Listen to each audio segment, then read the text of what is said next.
Coach Mendenhall loves the great outdoors, so this small rural community is just perfect for him. Welcome back. It's time for the 8 Sports Report. I'm Mitch Carr coming to you live from in the middle of the Grand Illumination. We're going to talk football now. Virginia Tech is down in Orlando for the ACC Championship, and about 36 hours before the game even kicked off, Virginia Tech head coach Justin Fuente already picked up some hardware.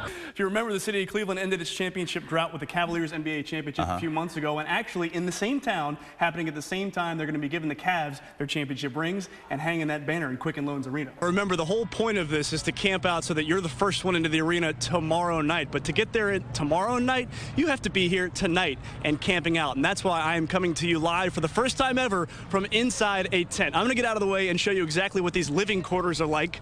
This is pretty nice. It's very spacious in there. And just so you know that this is not your father's camping trip, I want to show you something that's outside the tent.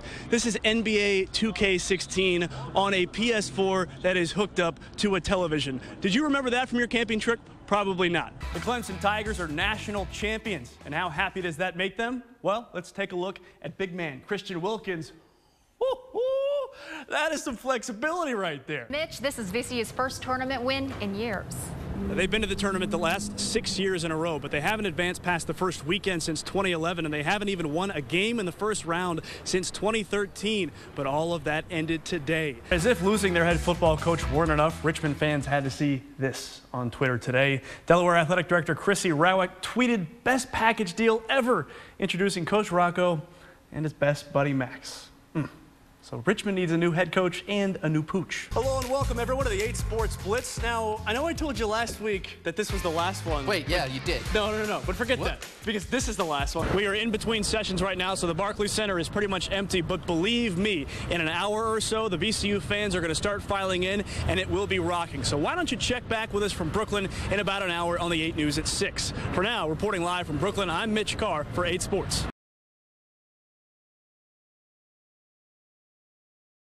And if you have been to a VCU game, you may have seen one player's shiny gold shoes. You think he just wants some attention, but a closer look at the flashy footwear, and you'll see the story of a local VCU walk-on and the unlikely friendship he formed with two Rams superfans.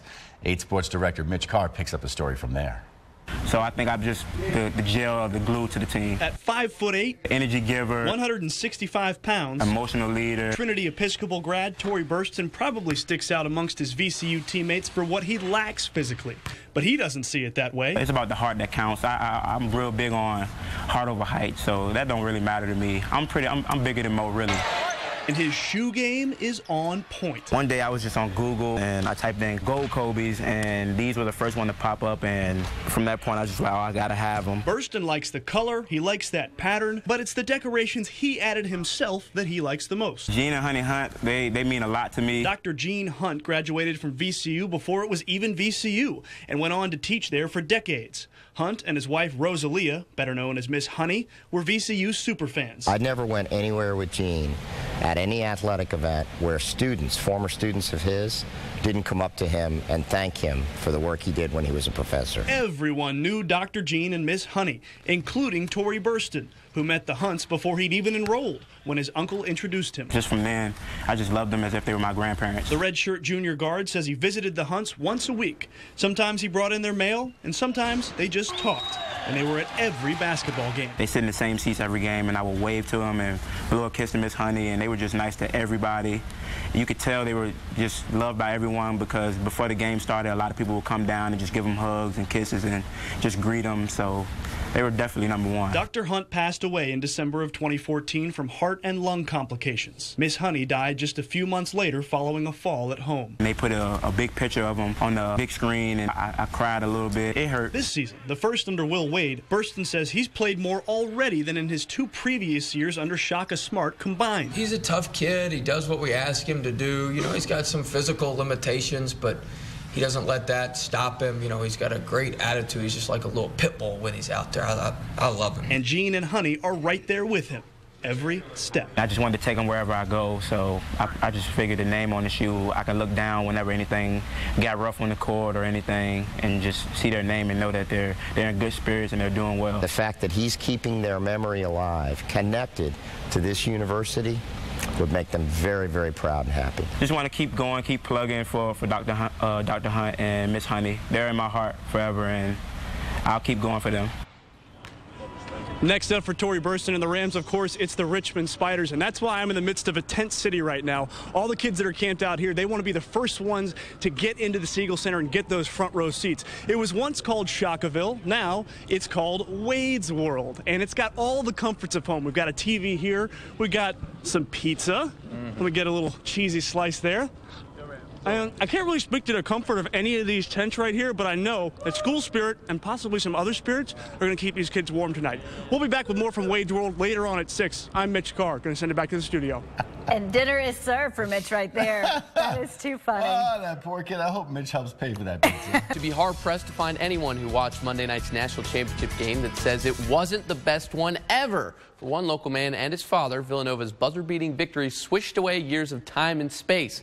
8 Sports Director Mitch Carr has that story. 3 seconds at midcourt. Monday night in Houston, Texas. Gives it to Jenkins for the championship.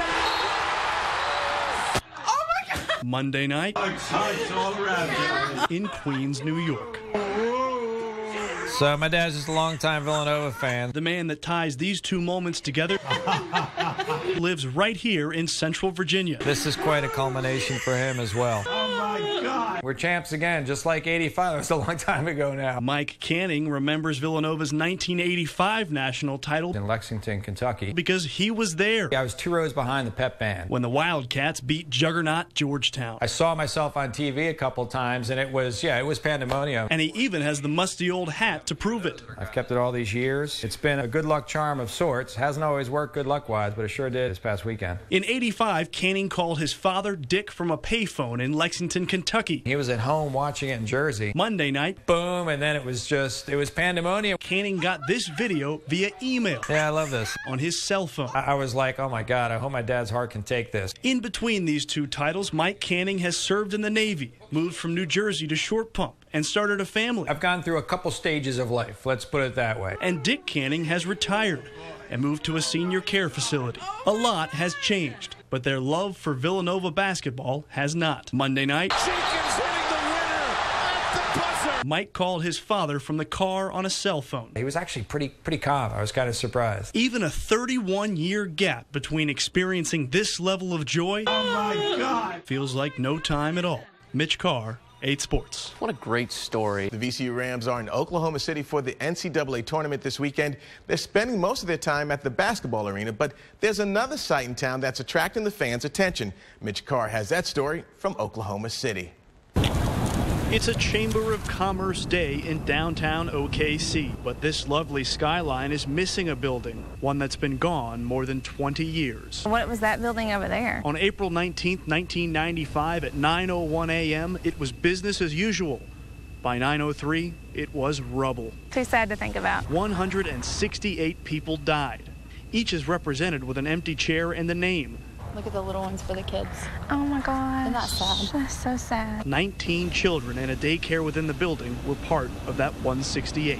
That somebody could actually do this is shocking to me. You know, I just wonder, like, what people were thinking when it first happened. This was 9/11 before we could conceive of 9/11. Safe, a great place to live, nice people, and for something like this to happen, it was pretty shocking. The NCAA tournament attracts thousands, and on an off day like Saturday, hundreds will leave the arena and come here to remember, or in the case of Texas A&M fan Brian Davison, to teach. It's always something that stuck with me for a long time. It was like the first time that we ever felt like insecure, especially in middle America, in you know, the heartland, if you will. Even though I wasn't alive, I really still got to feel what happened in the moment. At an event where losing a game can be called an upset, this upsetting memory puts things in perspective. When someone tries to attack like that in a terroristic manner, what it ends up doing is probably exactly the opposite of what they wanted. What it really does is bring people together. In Oklahoma City, Mitch Carr, 8 News.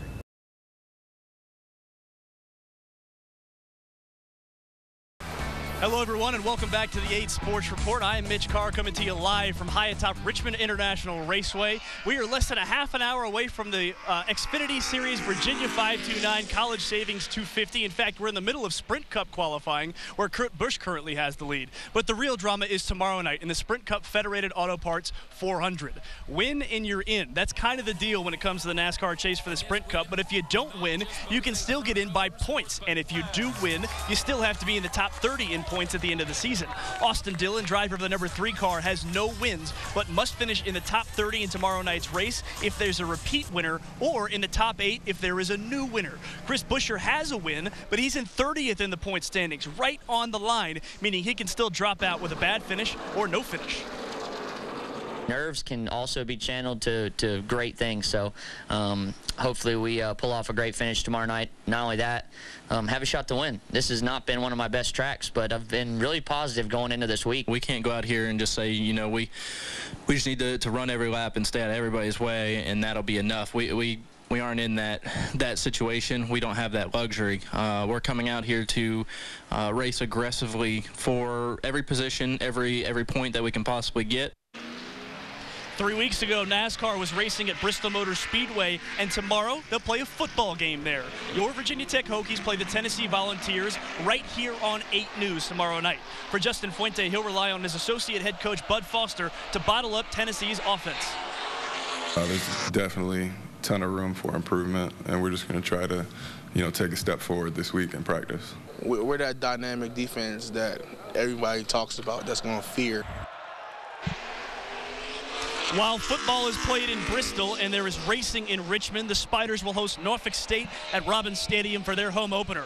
Danny Rocco has his team up to 2nd in the national rankings. Meanwhile, former Richmond Spiders head coach Latrell Scott wants his team's 2nd win this season and a huge upset on the road. We're going to have to play extremely well here this week to continue to build upon our most recent momentum. It's really all about our team, and it gives us the opportunity, like I said, to get our 2nd victory. And don't forget, we still have 8 Sports Blitz coverage tonight for Week 2. Our game of the week is Cosby at Monacan down in Chesterfield, 6A versus 4A. We also have our rivalry of the week, Essex at King William, the Battle of 360. And also, keep an eye on Atlee and Mills Godwin. That game could be sneaky good. Highlights where you live tonight at 11. And that's it for the 8 Sports Report here live from Richmond International Raceway. I'm Mitch Carr. Right now, Denny Hamlin is leading the qualifying race. We'll be right back.